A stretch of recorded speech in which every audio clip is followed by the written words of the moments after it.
उधर यूक्रेन जंग के बीच काला सागर के ऊपर उड़ रहा अमेरिका का MQ-9 डिपर ड्रोन रूस के सुखोई 27 फाइटर जेट की वजह से तबाह हो गया और इस घटना के बाद अमेरिका ने एक बयान जारी किया और इसे उकसावे वाली कार्रवाई बताया,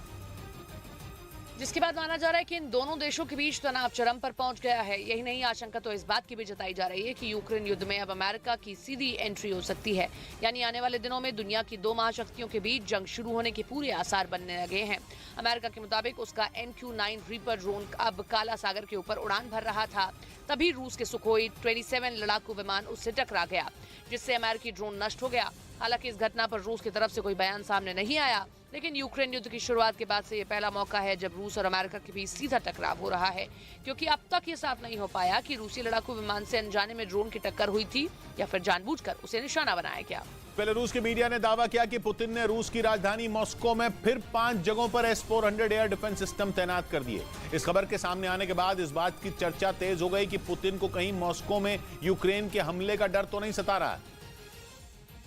क्योंकि जब से पुतिन ने यूक्रेन पर हमला बोला है, रूस के कई शहरों को भी निशाना बनाया गया। वहां के बेलग्राद में तो कई बार इतने भीषण धमाके हुए कि पूरा रूस ही दहल गया। यूक्रेन की सीमा से महज 50 किलोमीटर दूर मौजूद रूस के बेलग्राद शहर में तेल डिपो और हथियारों के गोदाम पर वार किया गया था, क्योंकि पश्चिमी रूस के कुर्स्क इलाके में हमला बोलकर एक छोटे पावर स्टेशन को उड़ा दिया गया था। कहा जा रहा है कि रूस के कई शहरों पर हुए हमलों के पीछे यूक्रेन का ही हाथ था, जिसके बाद पुतिन को राजधानी मॉस्को पर भी खतरा मंडराता नजर आया, जिसे सुरक्षित करने के लिए उन्होंने वहां एयर डिफेंस सिस्टम तैनात करने शुरू कर दिए।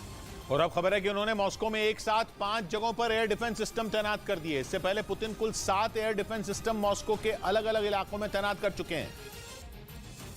क्योंकि उन्हें मॉस्को पर हमले का डर सताने लगा था। फरवरी के महीने में ही रूस के एक ऐसे शहर पर वार हुआ था जो मॉस्को के बेहद करीब था। तब ड्रोन से रूस के कोलोमना शहर पर हमला किया गया था। हालांकि ड्रोन हमले से पहले ही गिरकर नष्ट हो गया था, लेकिन कोलोमना शहर तक ड्रोन के पहुंच जाने ने पुतिन की चिंता बढ़ा दी थी, क्योंकि कोलोमना शहर रूस की राजधानी मॉस्को से बस 109 किलोमीटर दूर है और राजधानी के इतने पास दुश्मन का ड्रोन आने से पुतिन की नींद उड़ गई। वो पहले ही अपने घर को सुरक्षित करने के लिए डिफेंस सिस्टम तैनात कर चुके थे, जबकि उन्होंने मॉस्को के दूसरे हिस्सों में 6 और डिफेंस सिस्टम सुरक्षा के लिए मैदान में उतार दिए थे, ताकि आसमान से होने वाले किसी भी हमले को नाकाम किया जा सके।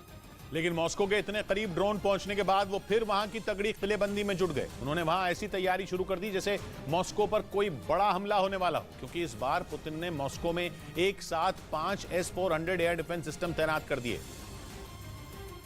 जिनमें 2 S-400 मॉस्को के उत्तर और उत्तर पूर्व हिस्से में लगाए गए, जबकि 2 मॉस्को के पूर्व और 1 को दक्षिण पूर्व में तैनात किया गया। मतलब यह कि पुतिन ने मॉस्को के चारों दिशाओं में डिफेंस सिस्टम की दीवार खड़ी कर दी। इसके लिए उन्होंने एक बार फिर जमीन से हवा में मार करने वाले S-400 पर भरोसा जताया, क्योंकि ये ड्रोन लड़ाकू विमान, क्रूज और बैलिस्टिक मिसाइलों को तबाह करने की ताकत रखता है। इसकी रेंज 400 किलोमीटर से ज्यादा है, जबकि यूक्रेन की सीमा से मॉस्को की दूरी करीब 500 किलोमीटर है। यानी अगर यूक्रेन की सीमा से किसी भी तरह का हमला किया गया तो S-400 मॉस्को से काफी दूर ही उसे नाकाम कर देगा।